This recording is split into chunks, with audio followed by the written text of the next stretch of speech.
Alright,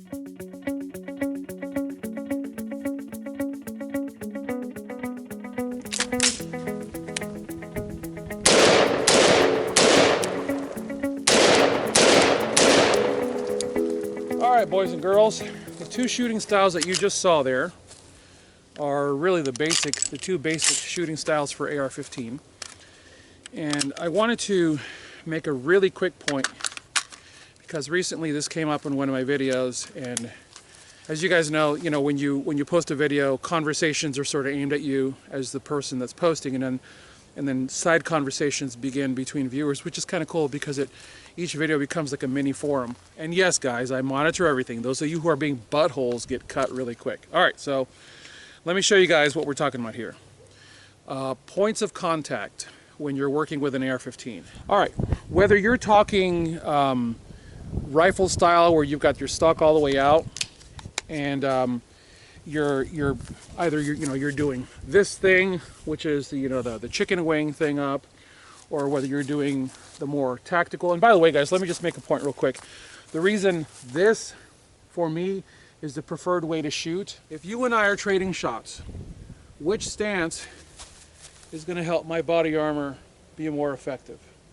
This is the more ergonomic way to shoot an AR-15. Yes, it is.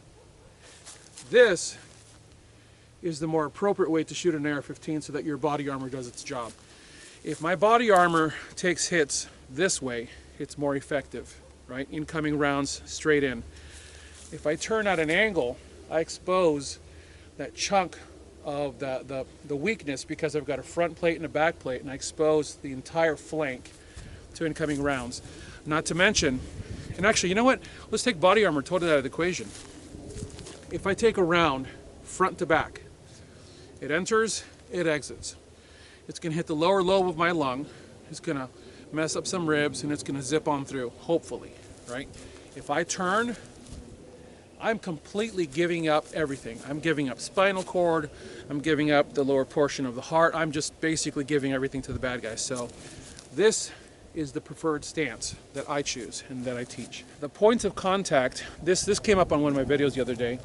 The points of contact that some people forget is stock to shoulder, cheek to comb, pistol grip, support hand.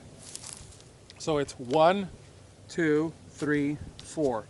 But if you're shooting with your stock collapsed in a K grip, it goes 1, 2, 3, 4, elbow, elbow, which is 5, 6. And here, yes, here I've surrendered a bit of ergonomics with this weapon. I can still shoot it like this.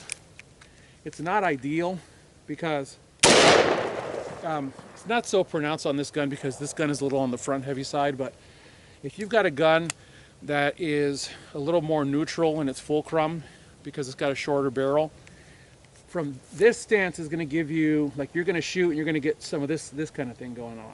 And guys, I see it all the time. Guys will shoot and you'll have to recover. And yeah, I'm exaggerating that. Guys will shoot and you'll have to recover. If I take and put my support hand out, my support hand is automatically creating ballast on the front of this gun. By driving this gun into my shoulder, by getting a good aggressive stance, which is this thing you guys have seen me show before, the base of a pyramid, like my buddy Rich Nance says, the base of a pyramid gives you the stability. You always run out of ammo when you're demoing things. Right? I've got a lot of control over this weapon. If I were to try that compressed, I'm not even going to try it. The gun will actually rise, and I'll get one over the berm, which is bad juju. That's one of those things that is seldom ever taught. I've been to a lot of classes, and stance and points of contact really don't get covered, in my opinion, the way they should. I know that a lot of that is just for expediency because you just don't have a lot of time with a typical class, which is why I'm glad to see that 3-day classes are coming back in style, because a 3-day class really is necessary to properly learn the AR-15. So anyways, that's what I've got for you guys today. As always, God bless you all. Get those guns out in practice. Have a good one.